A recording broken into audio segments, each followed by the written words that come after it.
સુરત શહેરમાં ધામધૂમપૂર્વક ગણેશ ઉત્સવ મનાવ્યા બાદ હવે પાલિકા તંત્ર દ્વારા યુદ્ધના ધોરણે કૃત્રિમ તળાવ સહિત માર્ગો પર સાફ સફાઈ હાથ ધરવામાં આવી છે।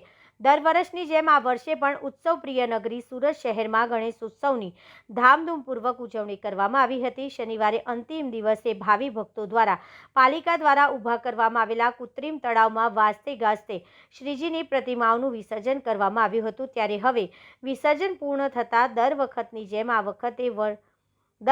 જેમ આ વખતે પણ મહાનગરપાલિકા દ્વારા વિસર્જન બાદ તમામ ઝોનમાં કુલ 368 રૂટ પરથી 3800 જેટલા સફાઈ કર્મચારીઓ, 300 સુપરવાઇઝર્સ, 20 ટ્રક અને મશીનરી સાથે તેમજ 500 જેટલા વાહનો મારફતે યુદ્ધના ધોરણે સાફ સફાઈ શરૂ કરવામાં આવી છે।